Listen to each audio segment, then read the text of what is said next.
And then so memwakwa Badwam TV health tips ewo Badwam asomedidi afia amankwa tamaklo mamena endpoint homeopathic clinic say na da romanti enene ye pia bonten ba bedi nkomo ahwe yapomuden nene nkomo bai na yedie na wotwe mu nyina hearing loss anase bia wonte asem papa ede na de saa ohaw no ebre ewo yaso nti ene aba bewram ewo hearing assessment center wo Kolebu Teaching Hospital miankasa minuaba papa bi Jimaima Fin wono eye audiologist na da romanti na wotwe nyina ye ba bedisa enkomo efa aso ene sede na semtie no etie ene endpoint enkasa cca 0244867068 0244867068 oba pa me mu akwaba na bibia aboko de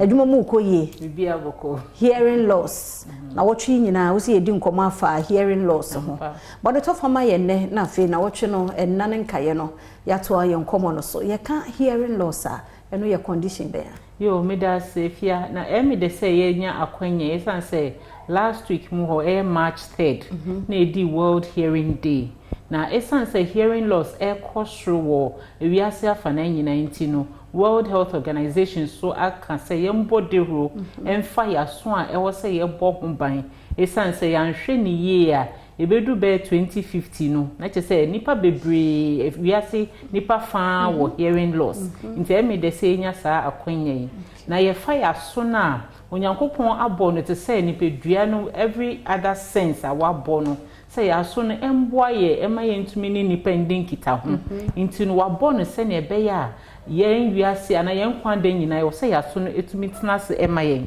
nso niema bi wo ho a ema aso no eho to chima nti niema no bi so wo ho bebre wo ho etumi bo ho ban nti na wo say ya ye ho adwuma no ye bodero se na ebetumi abo yaso no ho ban na ebetumi eni atena kosi yankopon be freye okay nti na wa hyase ni mu no wo say ekosoro emema mpanifo anankwada obia nti so wo fa mpanyinfo a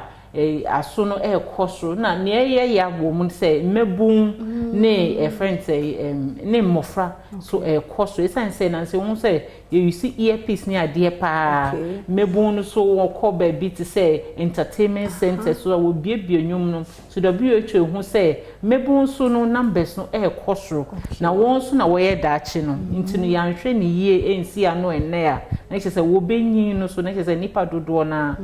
akosoro na che say empanimfo no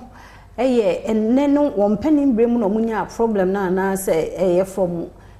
nkrabremu na edi ababedru ne yo ne ne umum ne se ne factors bebre a ema aso no ho tochima na ne ka ho no in factor nse wunyi no na cheze aso no so etume ebra sete se ne pedua ne nyina nso niema bi te se nro ne niema bi a nnuane po ye ndi nnuane papa ko etumi affect aso no aha nti na se mo ye duane de mu so nye no so eno so tumi ema ba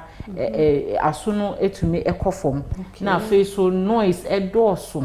ewo ye important no nti ni nyina aka ho ama numbers no ekosro I see ene na wotwe mu ye beto aye nkomo no so na yahwe noise no level no noise ba ya sorry dem noise ana hefa noise ene de sa ne ma no eba ti ene ne yemfa unsi ha